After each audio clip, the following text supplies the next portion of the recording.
Welcome to today's Adrenalin Shot, a short, sharp injection of some interesting stuff. And today I'd like to welcome John Blake to the program. Welcome, John. Thank you. It's good to have you on board today. Yeah, good to be here.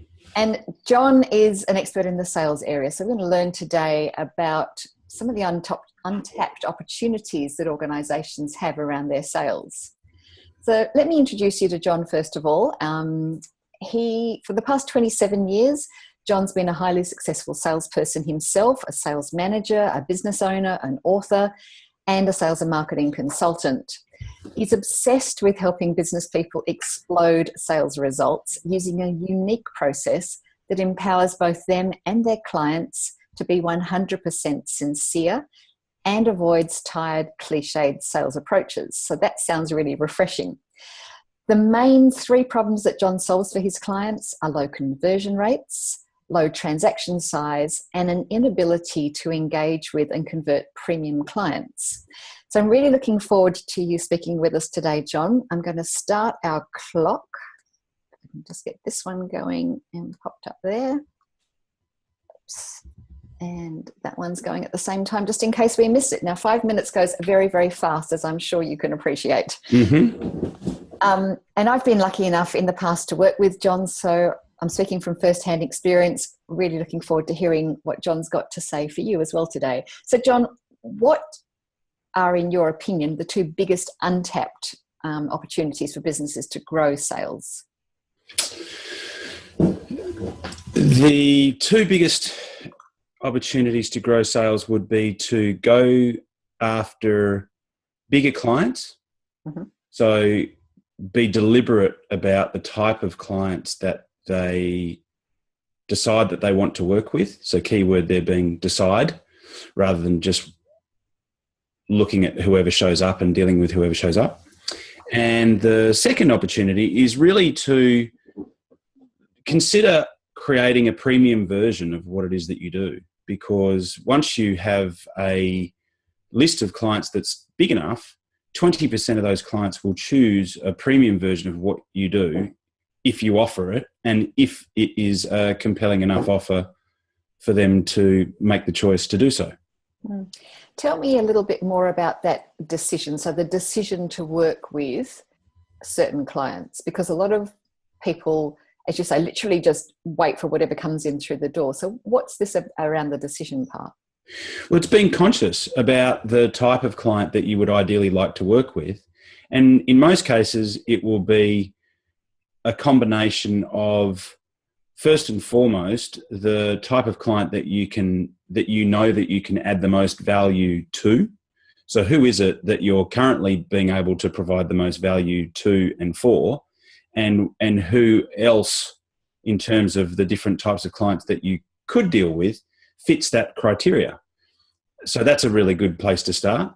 The other one is the clients that are of the mindset that they want to actually invest, rather than trying to go after a market that doesn't necessarily have the means or the motivation.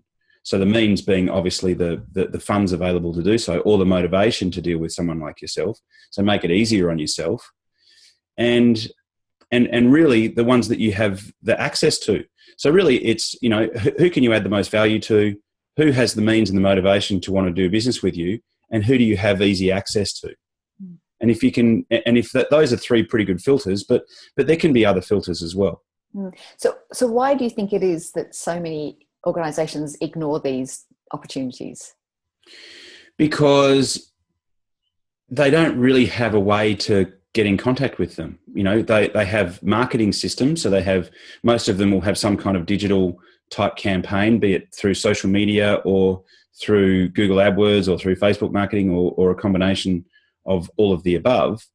And they get used to dealing with whoever shows up, and it's an easy thing to do. So whoever shows up, it's right in front of them, that they are obviously motivated to do business with them. So that's just the way that their business works. And in conversations with them, you can sort of say to them, okay, well, who are your two biggest clients? And they'll tell you. Most businesses will have 2 or 3 big clients that they would say generate 80% of their revenue.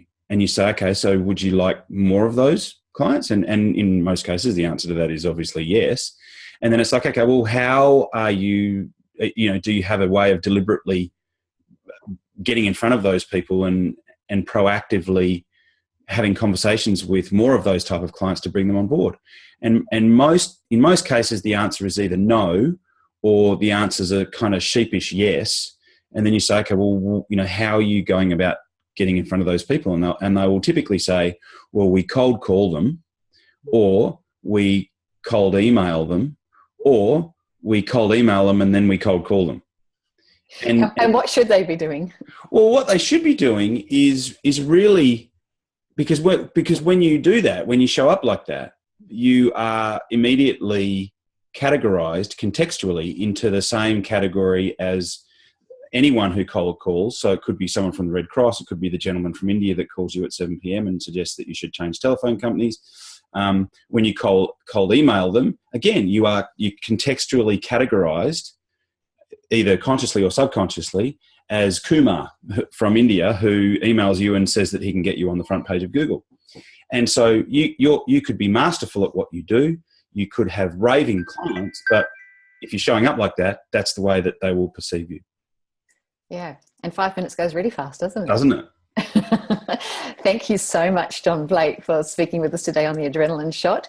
There might be some more there that we can tap into at some point in the future, if I can leave it open for another interview. Sure, absolutely. We didn't really get into solutions, but no, we didn't. But we probably gave people something to think about. I'm sure we did, and obviously they can follow this. We'll give you the link to this interview so that you can pop it up on your own website, so you can always follow up on what the solutions are as well. Yeah. Well, there's lots of solutions on my website. I bet there are. So thank you very, very much for today's interview. And, my pleasure. Thank you. Look forward to speaking with you again soon. Definitely. Thanks, John.